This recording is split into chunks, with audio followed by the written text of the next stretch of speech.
was probably about 9 years ago, actually, that I really started getting excited about the expectation effect. I was, working as a science writer and covering the placebo effect. But I also discovered there was this kind of evil twin of the placebo effect, which is the nocebo effect. And that's where we are constantly being shaped by expectation effects. We just might not be conscious of that fact. We're given a one-sided view of stress as being this kind of really deadly, debilitating thing that we have to kind of suppress and get rid of. Stress is neither good or bad, but it's really our interpretation that can determine how it affects our performance and how it affects our health. People had said, well, fine, like the fight or flight response was useful when we were running away from predators, but it's not useful now in the workplace. And there's an element of truth in that. But I also think For today's conversation, I really want to go back and understand what got you interested in the first place in the role that our expectations play in the outcomes in our lives.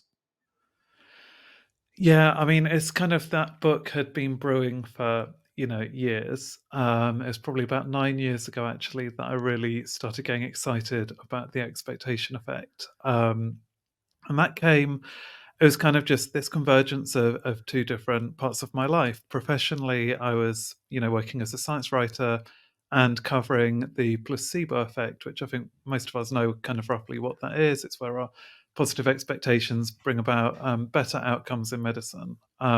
But I also discovered there was this kind of evil twin of the placebo effect, which is the nocebo effect. And that's where your expectations of kind of certain symptoms can actually manifest and become real. So if you expect to have headaches from the pills you're taking, you can actually start to develop migraines. And that's actually reflected in your physiology. It's not just imagined pain. So you can see difference in things like the vasculature within the brain. Now, I was kind of researching that piece, but at the same time, I was going through quite a rough patch in my personal life, and I'd been given some antidepressant pills, and my GP, was obliged to kind of warn me about potential side effects, and one of those was the fact that these pills could give some patients migraines, and like almost immediately, I started getting these splitting headaches that were really, made it really hard to focus on work. But because I was writing that piece at the time, I kind of realized that maybe that was just kind of the negative expectations that had come from the encounter with my doctor. Um, so I looked into it and I saw actually from the clinical trials of these pills, that seemed to be the most likely option. Like you could actually see when people were taking a placebo antidepressant, believing it was these pills, they still got those bad headaches. And it was really transformative for me because just having that knowledge and understanding helped the pain to just go away. And it's not like I was repeating any kind of mantra to myself. It wasn't like magical thinking. It was just that scientific knowledge, actually, that the pain might not be inevitable. It just kind of evaporated over the course of a day. And ever since then, I was, gathering all of this information. Like whenever I came across a new paper that showed an expectation effect, I kind of put it to one side, created this big folder on my laptop, and eventually I realized that there was, a book there telling the whole story of, how expectation effects are not just important in medicine, but also in our private lives, in like our health and fitness, our diets, even how long we live and how quickly we age can be affected by our expectations. And that just seemed miraculous to me. I think that's why it's such an exciting book in terms of how many different areas of our life it touches across. Like, from a personal perspective, you were pushed to explore it potentially from a health perspective, which is foundational to how we live. But when you've brought all these studies to the fore within your book, there's so many different areas that it touches across, and I think that's why, in particular, this piece of work is something that you'll continue to be invited to talk about on podcasts because people really realize, oh, if I have a level of empowerment, and I think that's something that a lot of us are seeking in day-to-day life, then my thoughts really can be, and I think one of the terms you use in the book is like a prediction machine. And that is a really, really positive feeling to have when you have an element of mastery or control over some of the outcomes that you have in life, albeit, of course, not all of them.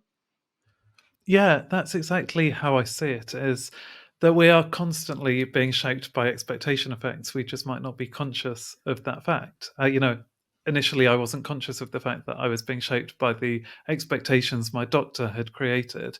But then having this knowledge, like having this new understanding, it does empower us so that we can turn those expectation effects to our advantage.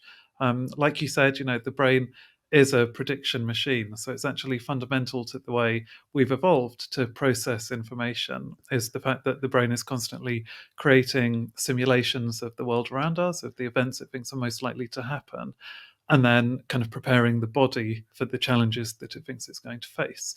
And as humans, what makes us different is the fact that we have this consciousness and we have things like language that can shape those expectations profoundly. But we also then have the possibility to consciously change our expectations and to really make the most of this.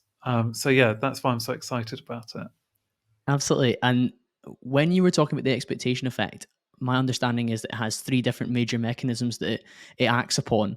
What are those?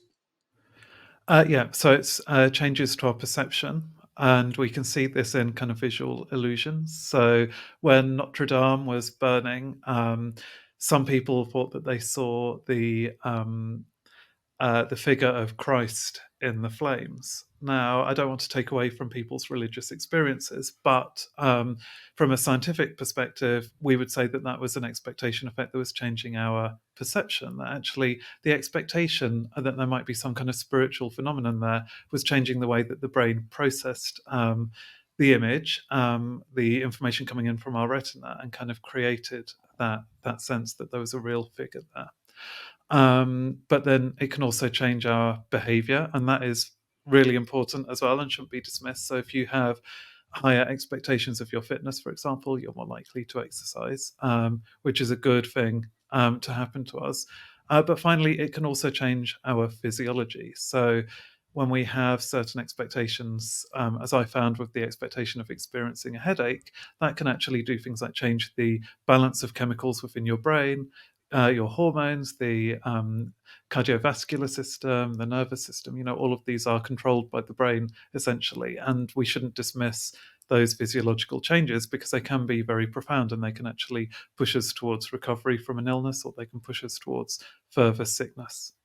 The first time when you're introduced to something like this, it is striking that it can impact across those three different areas, because sometimes you assume, oh, how could my expectation that these pills may give me a headache, how could that possibly change legitimately how my brain is reacting in terms of its chemistry or its physiology?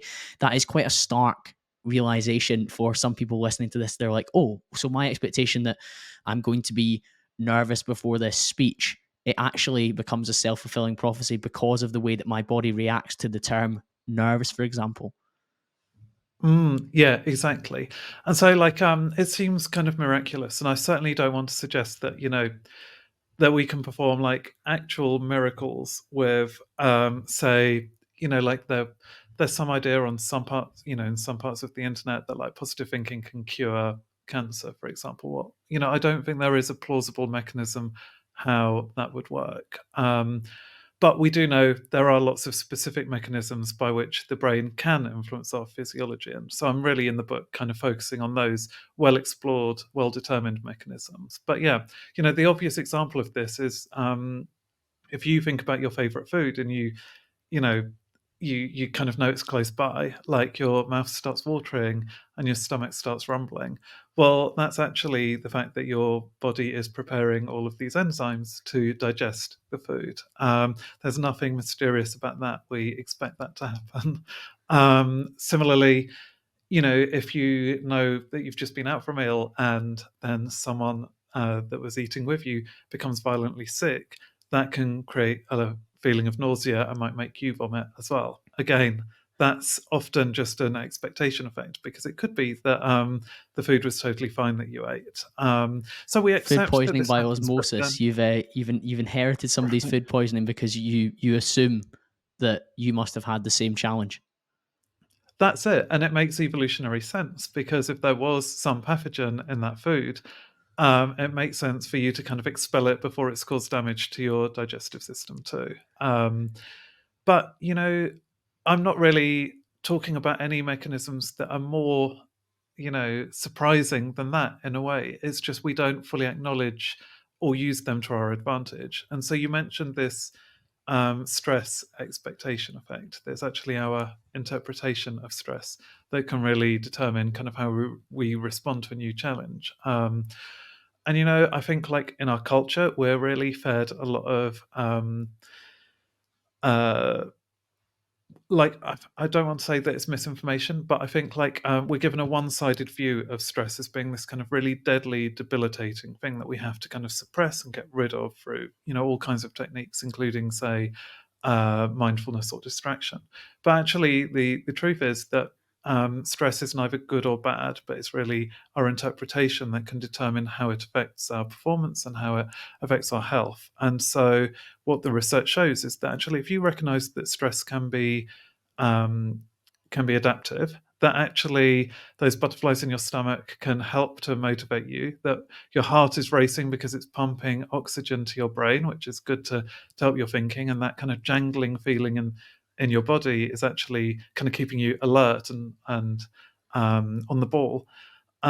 Just recognizing, just teaching people those very basic facts to kind of learn to appreciate their stress actually changes not only their performance at difficult challenges like super hard exams or public speaking, but it also changes some of the physiological factors too. So, for example, with those cardiovascular changes, the racing heart, well, if you have the positive view of stress, you're still going to feel that, but afterwards, you recover more quickly. So you go back to a more relaxed way of being than if you had the negative view of stress and you saw it as being something inherently dangerous for you. And then that in That was turn could something that stood influence out the for me, long term David, impact. Yeah. because the whole concept that really hit me was it not only is your stress readying you to perform for a public speech, for example, it's quickening your heart rate, as you said, it's allowing more blood to go to the brain so you can be more cognitively sharp or nimble, you can be more articulate, whatever phrases you want to use. In reverse, if you interpret nerves or excitement as a negative thing, it might make you fumble your words, it might make you stutter or not be able to get your words out in the way that you want to. And what I love is that the after effect, as you said, if you've interpreted those feelings as potentially a performance enhancer or a sharpener of some sort, you don't have it almost as like a strain afterwards. Everyone knows that kind of feeling, like that post event slump after whatever it's Mm. been. But you can lessen that, as you've explained, by interpreting the feelings that were getting you, quote unquote, up for the event as Yeah. positive rather than potentially negative. And that for me is just staggering how powerful the mind can be, not just in the moment and in the event, but thereafter. Yeah, that's exactly it. And it's changing things like the hormones you're releasing too. So, if you have the negative view of stress as being like debilitating, you're going to have like that really sharp peak in cortisol, the stress hormone. But it's not really accompanied by any other hormones. Whereas if you have the positive view of stress, it also comes with this kind of peak in the um, uh, we call them anabolic hormones, things like testosterone or DHEAS. These things that actually help your body to deal with the kind of the wear and tear that might have occurred during the stressful event. So it's really the relationship, the ratio of those hormones that actually matters for the long term effects of your stress. And you just have a healthier ratio if you've got the positive view of aging of stress. So yeah, it's really it's affecting how you are in the moment, and then like you said, it's kind of affecting the aftermath of the stressful It's a event. ripple And the effect. idea It's is, not just at the time. yeah, exactly. And then, if you are going through daily stresses, but you're always kind of recovering much better, then that's going to help you to live a healthier life in the long term than someone who's not really having that kind of time to recharge between the stressful events. Undoubtedly. And you mentioned from an evolutionary standpoint, that was a term that's very related to all these behaviors that we're thinking about. Right. And from an evolutionary standpoint, even nowadays in 2024, we have a bias towards negativity and a relative amount of cynicism because we feel it's like a protective mechanism for us, and it can hinder our expectations. And I know you've really railed against maybe somebody continually erring on the side of just like, oh, that's a negative thing, because as you've explained there, if we view our feelings and our emotions and our like the things that are coming up for us like stress as negative straight away, it becomes, as you've explained, a self-fulfilling prophecy that is bound to happen. Like we cannot avoid it then.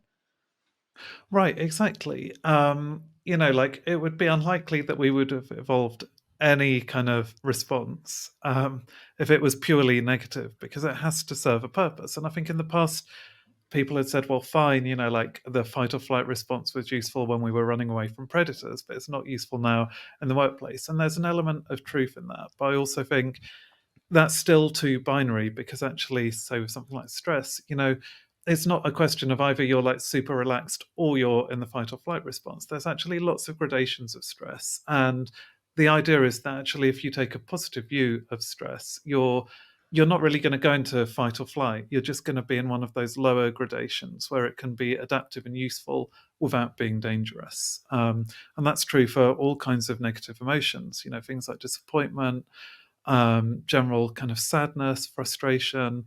All of these emotions are there. They hold a message, they serve a purpose, but we just need to recognize that fact rather than fighting against them. And once you actually see them as an essential part of living, a ton of psychological research shows that actually they hold less of a sway over our lives. So actually, the people who accept negative feelings as being important messages, they tend to have better mental health in the long term than the people who really try to suppress those feelings.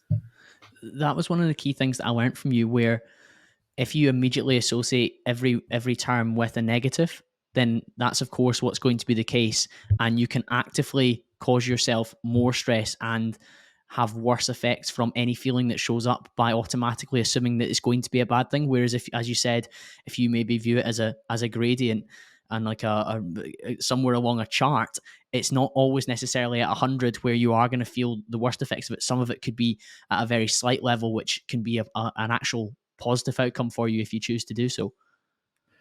Exactly. So I'd say if you are having these kind of negative feelings at like 100 on that scale, like you do need to get help. And like, I don't want to diminish people's suffering. I've had depression myself. Like it comes to a point where it's no longer serving a purpose for you. But I think the danger is that we catastrophize those negative feelings when actually they're not overwhelming us. And actually the process of catastrophizing them, the fear and shame that can come with feeling those emotions, and the effort that we put into trying to suppress them, that ends up being worse for us than if we just accepted that they're kind of transient, kind of parts of the emotional weather that we're experiencing that will pass once they've served their purpose. Yes, some of the terms that guests that I've spoken to who have dealt with and perhaps overcome elements of their anxiety have talked about a spiral. And it makes total Yeah. sense when you consider the expectation, because if somebody's in an anxious spiral where I'm anxious about this particular event at work, I'm anxious about if it doesn't go well, I'll lose my job. I'm anxious about what that would mean for me financially. I'm anxious what that would mean for my family and my dependents off the back of it. And you can see how they start to spiral out of control, and these things start to compound as well and add up. And it all comes from that one initial expectation that this event is going to be difficult for me, or I'm not going to be capable, or I'm going to struggle with it. And then they've gone from 0 to 100 very quickly, as we were explaining. Right, yeah, that's exactly the problem. And, fueling all of that is this belief that because I'm feeling stressed and worried is actually making it more likely that I'm going to go down all of that, that path to kind of bankruptcy and destitution. That's what we want to do. We want to break that cycle, basically. So, using tools from like cognitive behavioral therapy or acceptance and commitment therapy, you can just try to question those assumptions, and you can, um, you know, try to be very objective and factual and say, like if I was hearing my friend talking about this kind of event, would I kind of tell them like, yeah, this is a complete disaster, or would I be able to see it a bit more objectively and ask them, whether there's really evidence behind all of those assumptions? I have a photo on my phone from when I was reading your chapter discussing self distancing as you're practicing there. Mm, So yeah. when you were talking about, would my friend eh, say the same thing to me, or would I give this advice to my friend? That's kind of like it's a big Jordan Petersonism. I think one of the second rules in his first book, 12 Rules for Life, was talking about don't don't treat yourself the way that you wouldn't treat a friend. Like, so would you say to your friend, "Oh, you're Mm. always falling off your diet," or "You never stick to the things that you want to talk about"? Right. We're recording this in January. "Oh, you never stick to your New Year's resolutions. You're so useless." You Yeah. probably wouldn't say that to a friend. So to turn that in on yourself and be so harmful to yourself is such a remarkable strange thing that's maintained throughout human history, that we continue to do this. And it's really, really taking a lot of self work in this modern age to try and work our ways away from that.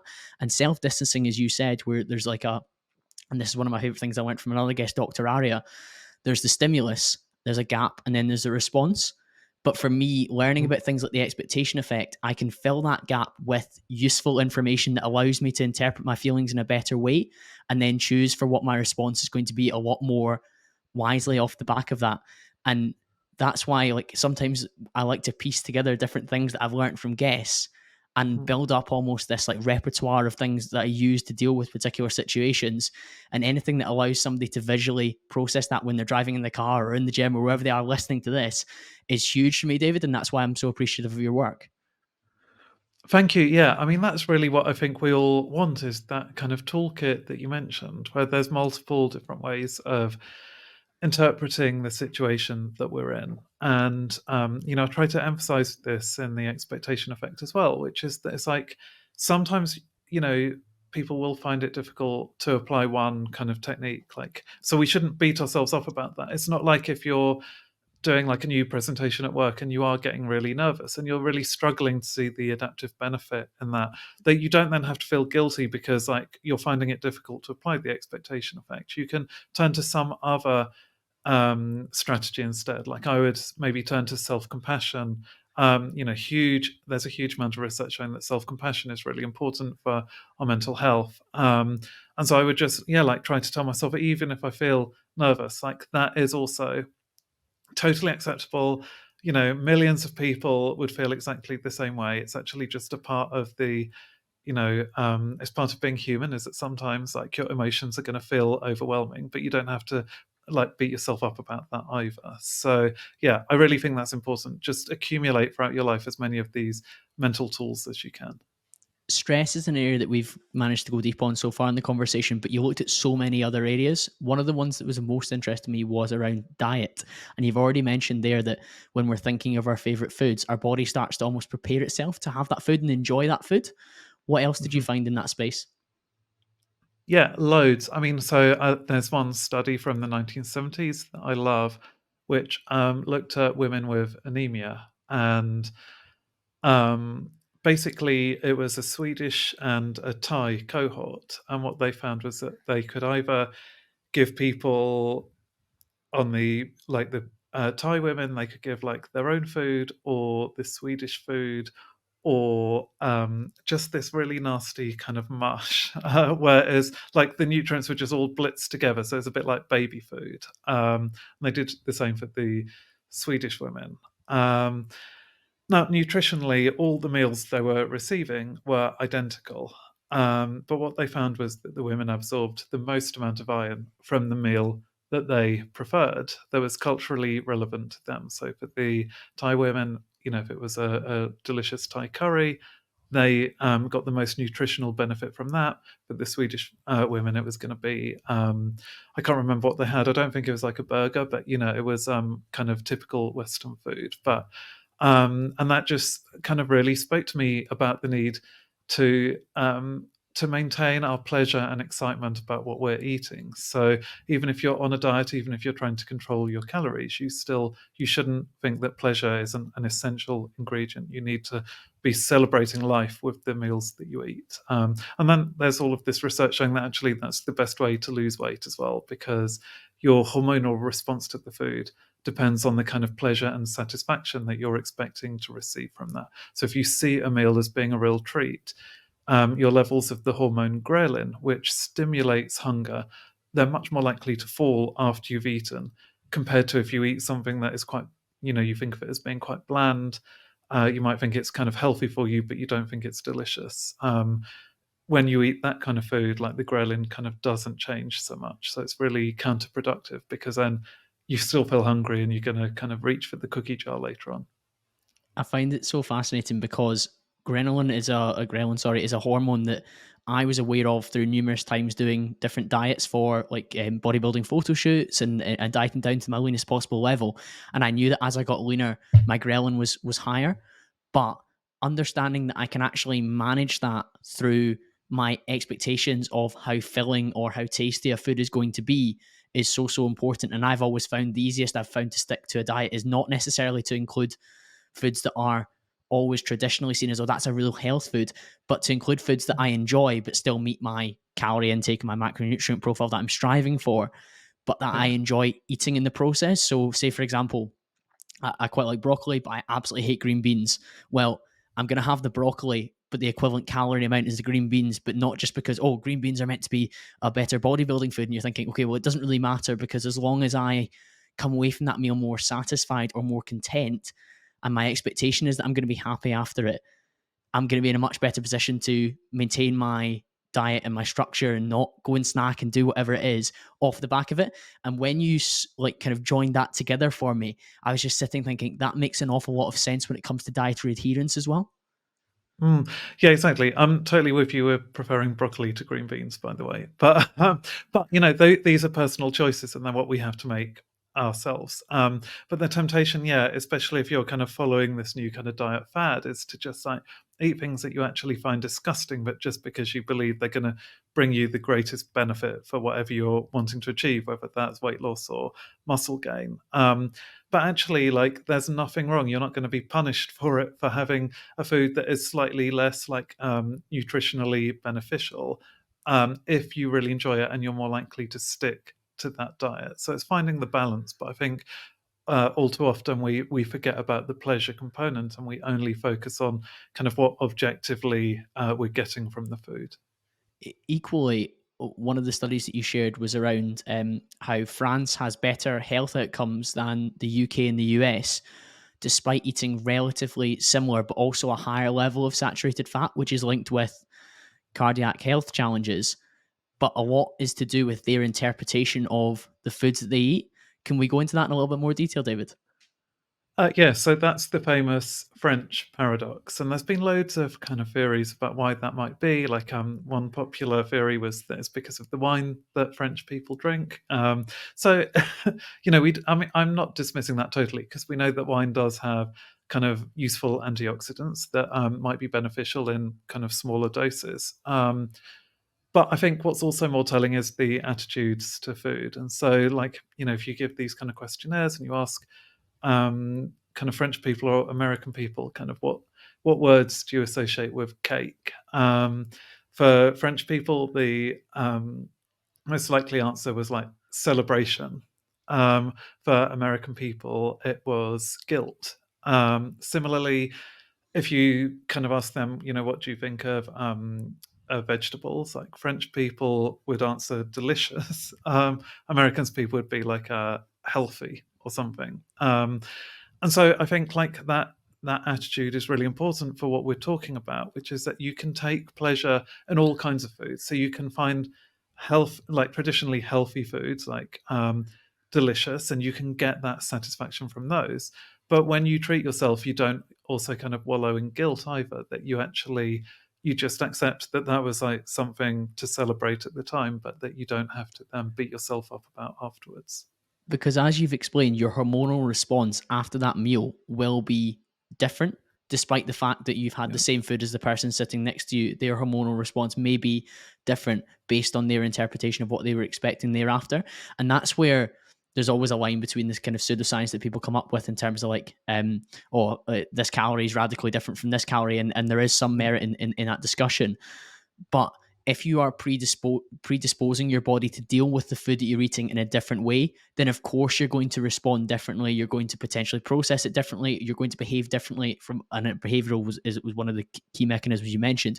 Your behavior 2 hours, 3 hours, 4 hours, the day after will be different based on your interpretation of what you've just eaten.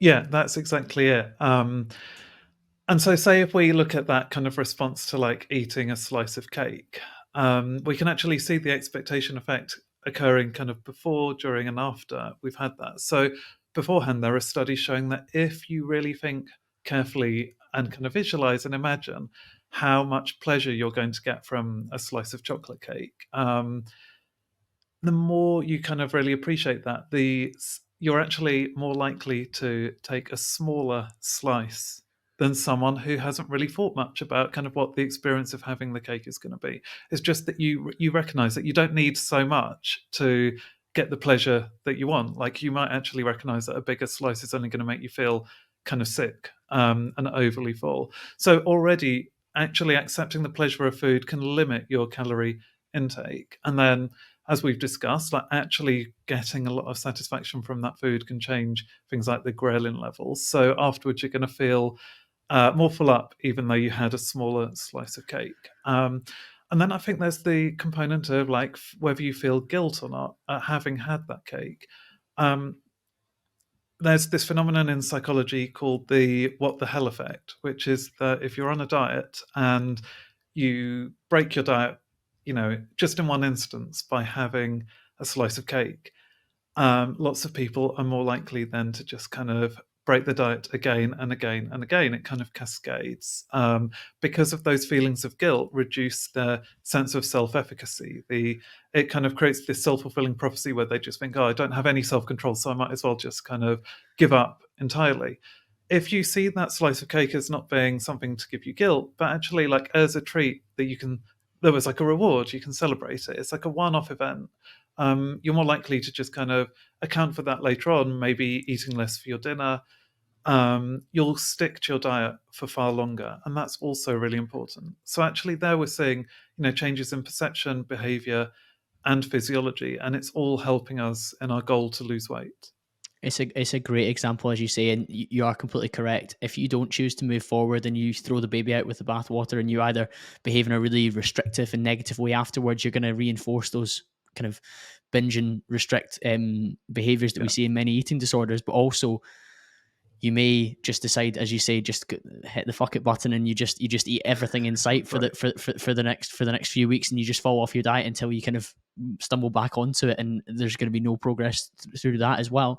Food obviously links very heavily to exercise, and I was fascinated with the impact that even just your beliefs had on your exercise versus genetics. Yeah, I mean, again, that was one of these studies. When I read it, I thought, well, this is there's much more to this than what people assume when you talk about expectation effects. And so, yeah, essentially, this lab in Stanford in the US, they kind of gave people a real genetics test, but they gave them sham feedback. So some people were told they had the kind of in quotation marks the good version of the CREB1 gene, which we do know can kind of make exercise feel a bit easier. You don't your body doesn't get so hot while you're exercising. It's been associated with endurance. Others were told that they had the kind of bad versions, that they would find exercise harder. It was all like they recorded the real results, but the feedback was sham. So people were receiving the wrong information. And what they found then when they got these people to do an endurance test on a treadmill was that the expectations had an effect independent of the actual genes they were carrying. And sometimes the effects of the expectations were more than the genes themselves. Um, so that was true not just with things like the total endurance, how long they stayed on the treadmill, but things like the gas exchange within the lungs. People who had the positive expectations tend to have more efficient gas exchange of carbon dioxide and oxygen. So it was having a real effect on how their bodies were responding to the physical activity. And importantly, the people that were their lungs were performing better, quite often there was a crossover in terms of those were people that genetically weren't predisposed to do that, in the same way that somebody who performed poorly and their lungs were less efficient, actually, if they had the genetic test and the correct results, would have seen that their genetics were predisposed to perform better in that environment. So our bodies were limiting ourselves based on feedback they were told in advance of partaking in the study. Yeah, that's it. So it was the feedback here was affecting them independently of what genes they were carrying. So like you said, someone with like the not so good gene, but the positive feedback would have ended up performing better than someone with the great version of the gene, but the negative feedback. So it does show that our expectations can be enhancing or limiting. And I think that is a concern for me when people are getting these genetic tests, that actually we might be overemphasizing how much our genes really matter, which could create negative expectation effects and self-fulfilling prophecies, as well as potentially the positive ones. So we need to be aware of that when we're interpreting these results. There's been a big rise in wearable fitness trackers. Whoop is one of the most popular ones, and Mm. it gives you a score on your sleep, your recovery, and your strain. I wonder how many people are perhaps falling into a trap of, if their strain is high from the previous day or their recovery is low, that their training may become almost like a self-fulfilling prophecy in terms of, I'm not going to train as well today, or I'm going to really struggle, when in the reality their body could probably still do some elements of the positive training that they wanted to do, but maybe just a little bit less, but they might take it way down from what they were actually physically capable of, just because they've told themselves and the data has reinforced that. Yeah, yeah, it's a worry that I have. Like, I've got a smartwatch which isn't like so sophisticated, but even with that, it's like I think it's easy when you get the feedback to kind of again to catastrophize that. If it looks like I had like a bad day for my physical activity, or like it's telling me that my cardio recovery was worse than I'd hoped it would be, then I don't even know how accurate that data is. Like, maybe it's just noise rather than being something that's like, to be taken totally seriously. But I think if you're not aware of the expectation effect at all, the risk is that, yeah, you're going to be just believing this, and it could like really set you down that kind of negative path. And especially, I think, with sleep trackers, there's a lot of research on kind of the expectation effect with sleep, and the worry is that if you become too obsessed with your sleep quality and you start catastrophizing even the smallest amounts of sleep loss, like even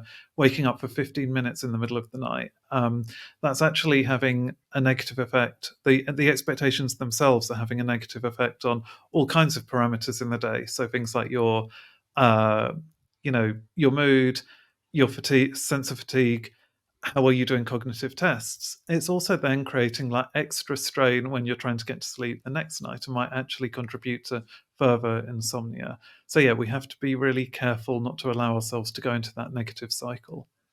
Yeah, you were saying in the book that some insomniacs, if they start to believe they have insomnia, then they start to have symptoms which reflect that of an insomniac, even if regardless of all the tests that happen on them, they appear to not have insomnia. Right, yeah. So these are called complaining good sleepers, and you can put them in like a sleep lab, measure their sleep.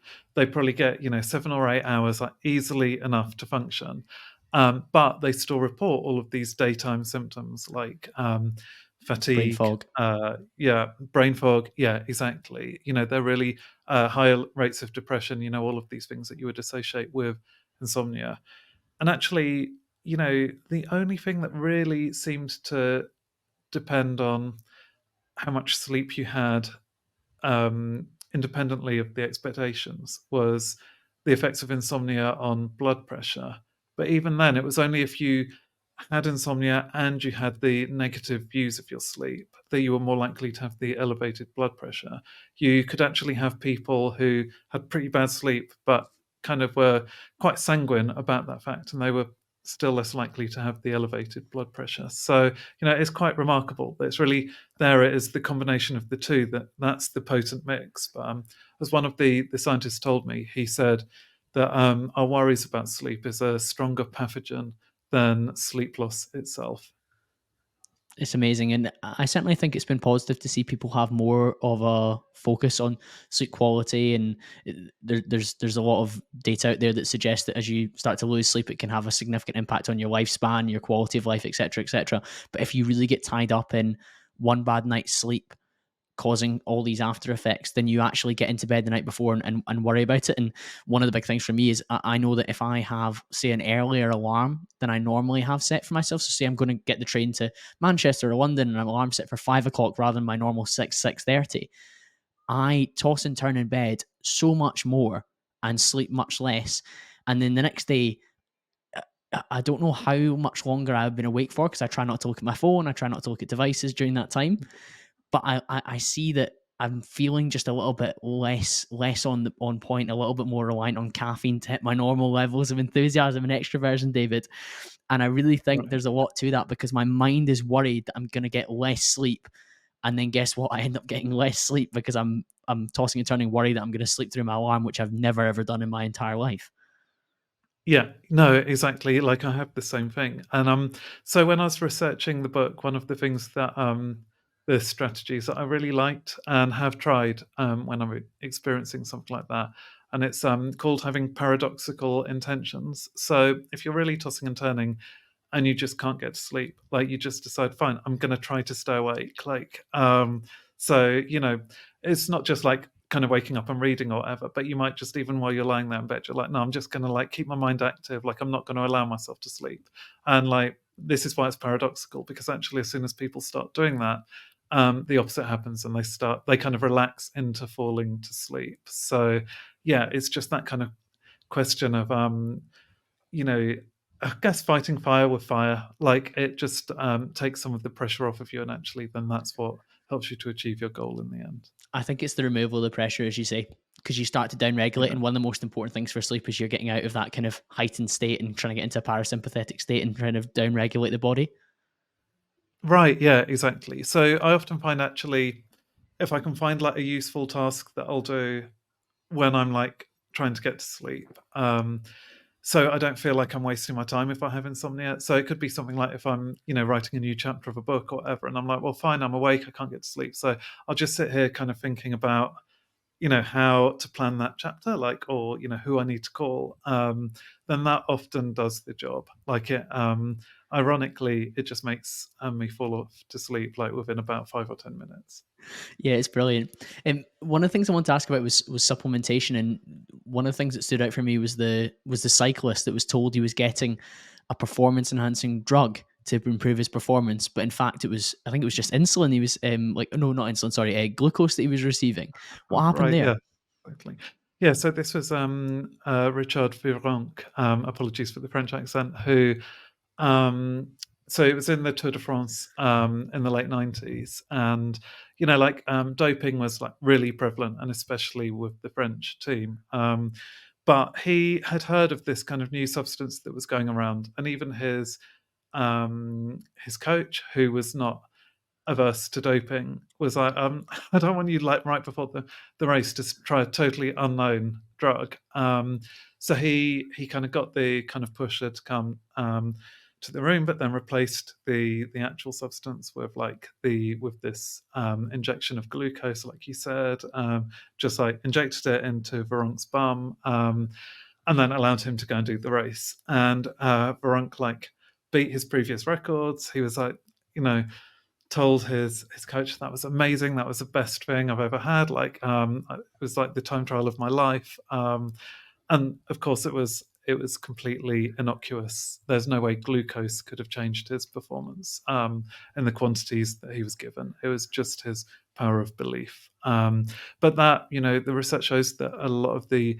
benefits of performance enhancing drugs, sports supplements in general, often do come from expectations. I mean, like caffeine, for example, with weightlifting. What they found was that actually you could give someone caffeine and tell them it was a placebo and it had no benefit for their weightlifting. Similarly, you could give someone decaffeinated coffee, like a really strong, strong tasting espresso that was decaffeinated, and they performed as if they'd actually had the real thing. Like there was really no difference between the performance.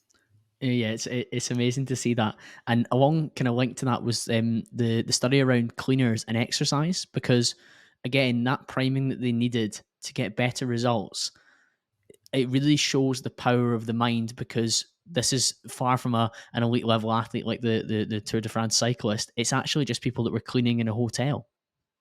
Right, yeah. And this is what I think is also important with like understanding expectation effects, is that like, yeah, it could be really important like if you're hoping to win like a gold medal, but actually I think what is equally important is getting someone who's been a couch potato like off the couch and you know to enjoy exercise. And that's exactly what we were seeing with these hotel cleaners. So the fact was that like cleaning is like really physically intensive, like lifting beds, doing the vacuuming, cleaning the windows.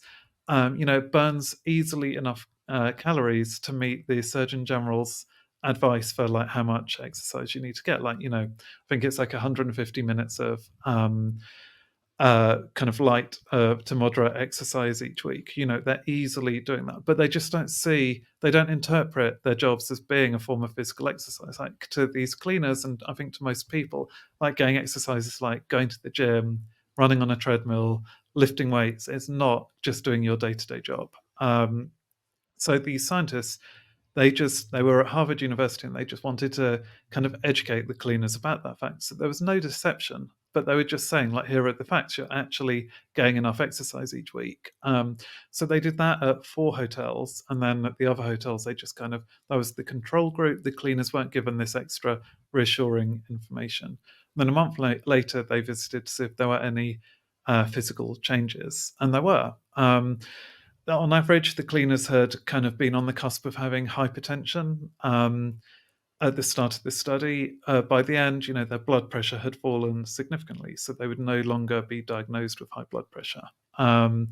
Similarly, they seemed to lose a couple of pounds, and when they were questioned, it's not like they had suddenly started going to the gym. Like there didn't seem to be any behavioral changes. They hadn't changed their diet.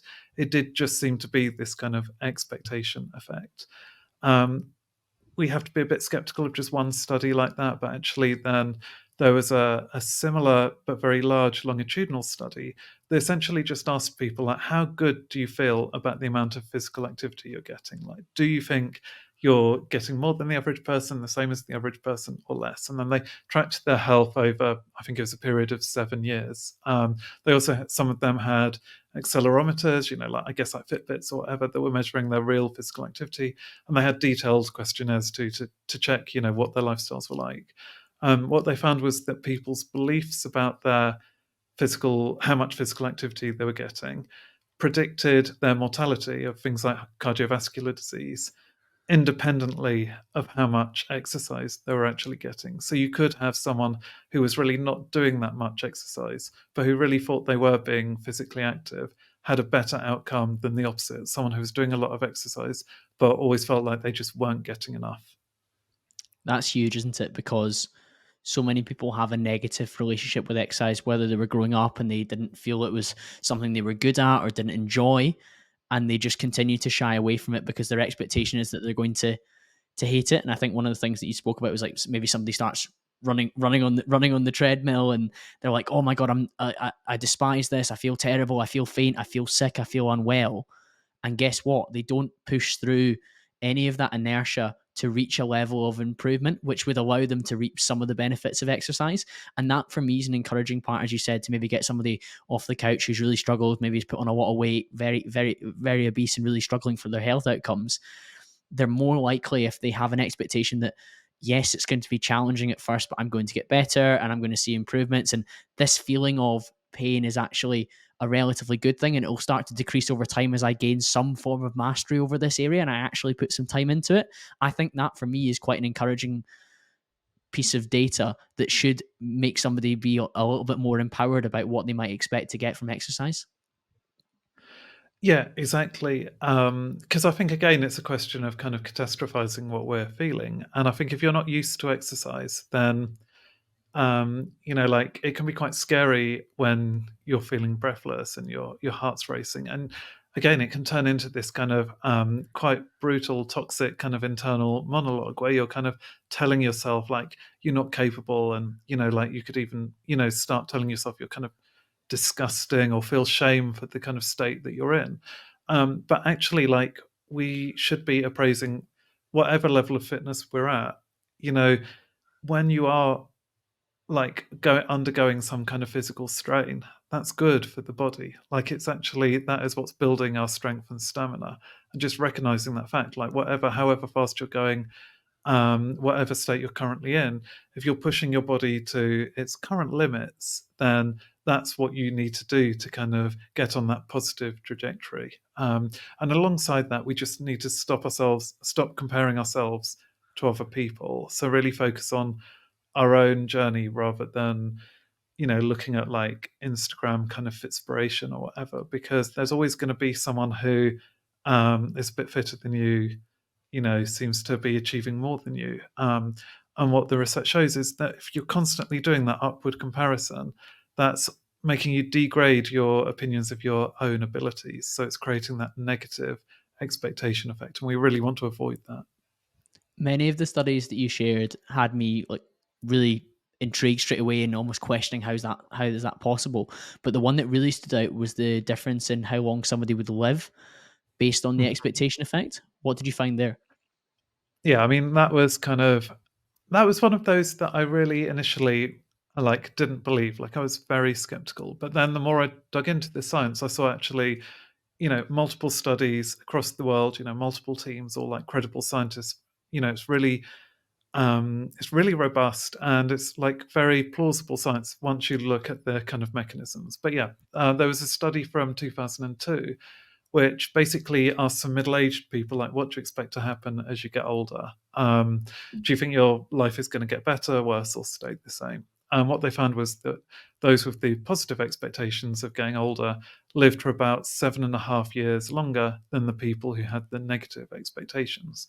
And they controlled for all other factors. So it wasn't just that, say, people who were quite ill already at middle age had the negative expectations, which you might, reasonably, that was a good hypothesis. But actually, when you control for that, it didn't like reduce the size of the effect. So it wasn't just um, a kind of statistical artifact. And then they just replicated this in so many different populations, tens of thousands of people. And they found that it's not just kind of overall longevity, it's things like the risk of getting Alzheimer's disease. Like even like regardless of your genetic risk, like even if you have some of those genetic variants that put you at a high risk of Alzheimer's, if you have a positive view of aging, if you associate it with things like wisdom and continued independence, and you really appreciate the positives that come with aging, those people were much less likely to get Alzheimer's disease than the people who had the negative views.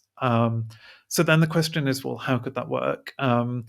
One mechanism is behavior, and that probably is a factor that if you have a positive view of aging, you're more likely to kind of look after your body because you want to have the healthiest life that you can as you get older. But equally, it seems to be to do with the way we appraise the challenges around us. So if you think that as you get old, you're going to become more vulnerable, it kind of makes all of the challenges you face a bit more scary. So, going to the shops, suddenly you're worried that you're going to have a fall, or that you'll forget your way. You're going to stop kind of doing, kind of new things because you're worried that, and you'll stop using your memory. You'll start relying, say, on GPS rather than trying to memorize the route to a new place. All of those anxieties that you can build up as you start to feel that you're becoming more vulnerable, that changes things like the level of cortisol. So we see that for people with the negative views of aging, cortisol actually increases after retirement,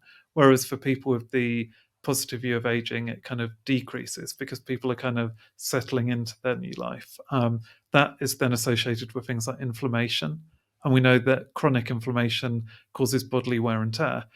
And then we can even see the effects down to kind of the epigenetic changing within the cells.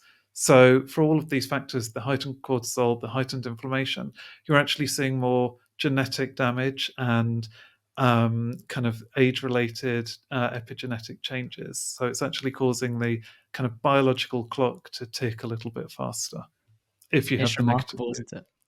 It Yeah, is remarkable that you can age yourself more, and it shouldn't surprise everyone. Everyone should understand that negative use of stress is likely to lead to you aging. Like you see people who get, they maybe call it frown lines or worry lines or whatever it is. Think about what's happening on the inside of your body when you're maybe in that kind of headspace and that kind of uh, mindset at all times. But like 7 years, like that in the UK, that's about 8% of like an extra 8% of your life that you'd be right. living for if you have a more positive view of aging. Like one of the terms that springs to mind is like aging gracefully or maturing and like growing into yourself, or I'm becoming more wise, or I'm becoming more worldly. All these things are like positive terms, whereas I'm becoming, as you were maybe explaining, like more reliant, more anxious, less capable, less able to look after myself. And these are all things that have this really negative connotation. So you can see why somebody who flips the switch on those is much more likely to age in a way that they feel more healthy, they look after themselves off the back of it, and they have like a view towards their longevity as well. As you said, behaviorally, if you believe you're going to live to 85, 90, whatever it is, and beyond, you're more likely to maybe tick those boxes like financially and with your health that you know you're going to be there around for that point.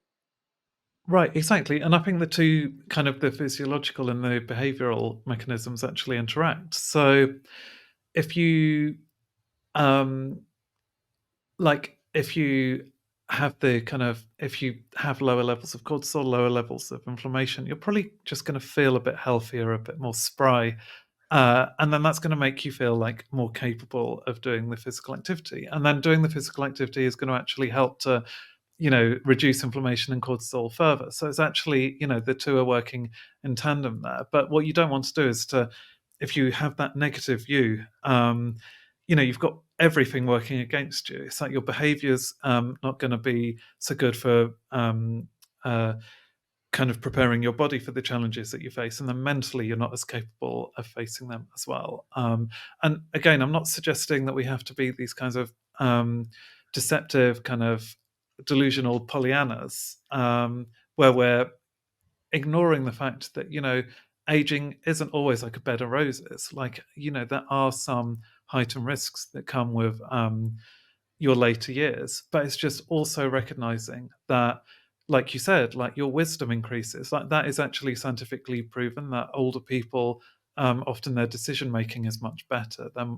able to see situations more objectively with greater open mindedness. Their general knowledge is at its peak really when you reach your 70s. Your vocabulary, your expressive ability peaks in your 70s and 80s. There's all of these ways that actually you have these kinds of superpowers that have come from your lifetime of experience, and just recognizing that while also recognizing that you might face some challenges. I think it's that kind of more nuanced picture that we really need to be aiming for.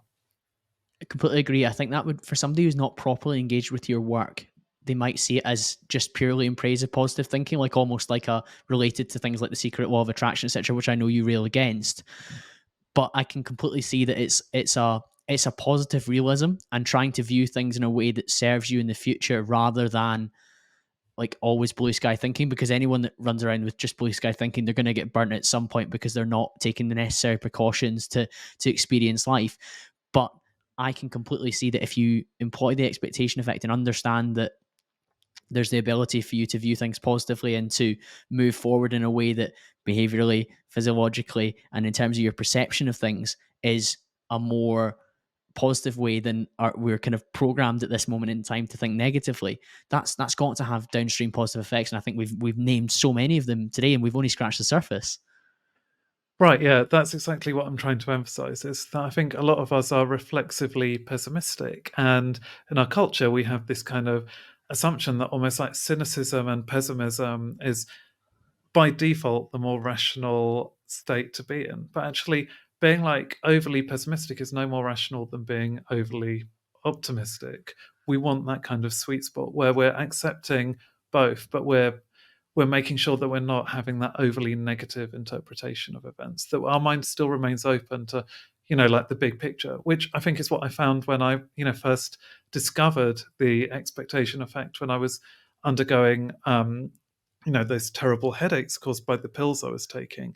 And it wasn't like I was suddenly denying that the pain existed. I was just opening my mind to the possibility that it might not be inevitable and that actually it might vanish, with time if I let it. And it did do, just by opening my mind to that possibility without me, visualizing myself on a beach or kind of repeating this positive mantra. It was just the scientific knowledge. So, with the expectation effect, I really do think that often just knowledge is power, and we can still try to be as objective as possible.